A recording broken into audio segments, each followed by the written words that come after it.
et bienvenue sur Wedding Divan, le podcast dédié aux pros du mariage. Je suis Magali Zarka, formatrice chez Paris Bordeaux Formation, officiante de cérémonie laïque et ancienne wedding planner avec plus de 90 mariages à mon actif. Si tu es entrepreneur dans le milieu du mariage ou que tu souhaites te lancer, ce podcast est fait pour toi. Comment réussir, comment se démarquer et surtout comment durer dans le mariage. Autant de questions auxquelles nous répondrons ici via des interviews sans tabou de prestataires connus et reconnus pour leur travail. On y abordera leur parcours, leurs réussites et leurs erreurs aussi parfois. On partagera également avec toi tous nos conseils, astuces et outils pour te donner un accès direct à la réussite dans le Wedding World. Allez, pose-toi dans ton canapé, écoute-nous dans ta voiture ou même en faisant la vaisselle et surtout, abonne-toi pour ne manquer aucun épisode. Hello à toi, cher pro du mariage. Je suis Magali Zarka et je suis extrêmement contente de t'avoir aujourd'hui pour l'épisode 0 de Wedding Divan. À travers ce podcast, j'avais vraiment à cœur de partager les secrets d'entrepreneurs du mariage que j'admire ou que toi aussi tu peux admirer. Tu sais, ceux dont on regarde le feed Insta et on se dit « Waouh, j'ai trop envie de travailler avec eux un jour ». Comprendre pourquoi et comment ils ont réussi, mais aussi quelles ont été leurs erreurs, leurs échecs, pour que toi, tu ne les reproduises pas. Mais avant de laisser la parole aux autres pros du mariage, je voulais aussi que tu saches qui je suis et pourquoi je suis là, avec toi, sur ce podcast. Donc je suis Magali, je suis une femme qui va fêter ses 40 ans en 2022. Il y a quelques années, ce nom m'aurait m'effrayait. Aujourd'hui, je me sens plus sereine à l'idée de passer ce cap. J'ai fait des études en communication et marketing. J'ai travaillé pour de grands groupes et un grand théâtre parisien, à la communication et au développement. Je suis entrepreneuse, même si je n'ai pas toujours cru en moi à ce sujet. Donc, je suis officiante de cérémonie laïque. Mais pour tout te dire, à l'heure où je te parle, je suis toujours salariée d'une grande entreprise américaine qui fait des sandwichs à la demande. Donc, si tu es connaisseuse ou connaisseur, je suis sûre que tu sais de quelle enseigne je parle. Bref, ma première boîte, je l'ai créée en 2012. C'était une agence de wedding planning. Je faisais aussi des cérémonies laïques à l'époque. J'ai fait beaucoup de mariages en 5 ans, plus de 80. J'ai vécu des choses incroyables, rencontré des gens extraordinaires, que ce soit prestataires ou couples de futurs mariés. J'ai voyagé dans toute la France et même à l'étranger pour marier des couples passionnants.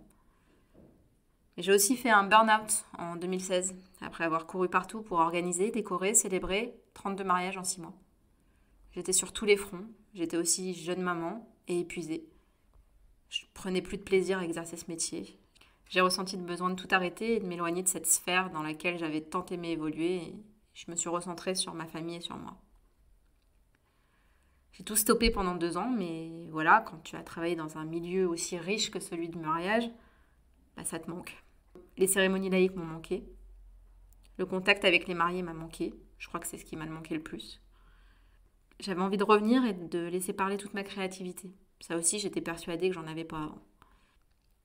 Mais est-ce que j'arriverais à le faire toute seule, moi ? Vu que sur 5 ans d'entrepreneuriat, j'ai été associée pendant 3 ans. Aujourd'hui, je peux te dire que oui.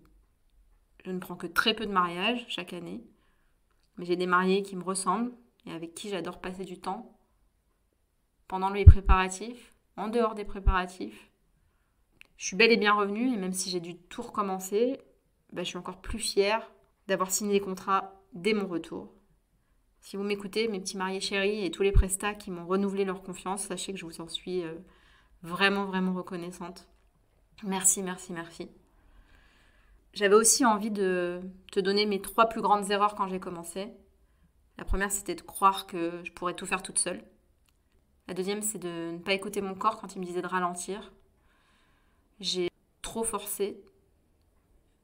Et je pense que si j'avais pas forcé autant, j'aurais pas arrêté si vite. Peut-être pas arrêté du tout. Et la troisième, c'était de pas assez croire en moi. Comme je vous disais, j'avais beaucoup de croyances limitantes sur moi-même. Maintenant, en plus de mon activité d'officiante, je lance un centre de formation avec Nadia Boucher, mon amie, associée, mon binôme bordelais, elle aussi officiante.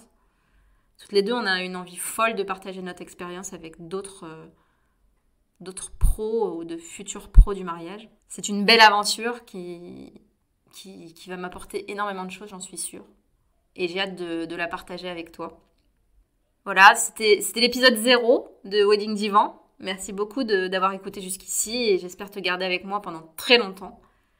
J'ai hâte d'interviewer mes premières invitées. Je suis sûre que tu vas adorer les écouter autant que moi. Mais bon, je vais arrêter de faire ma pipelette et je te dis à très vite pour l'épisode 1. Si tu as écouté cet épisode jusqu'au bout, j'imagine que c'est parce que tu l'as apprécié. Alors n'hésite pas à le partager et à en parler autour de toi pour le faire connaître. Pour soutenir ce projet, tu peux aussi me laisser un avis sur Apple Podcast ou Spotify. Ça me fera super plaisir de te lire. Et si tu veux échanger en direct avec moi, n'hésite pas à nous rejoindre sur l'Instagram de notre formation avec Nadia Boucher, parisbordeaux.formation au pluriel. Je te dis à très vite pour un prochain épisode.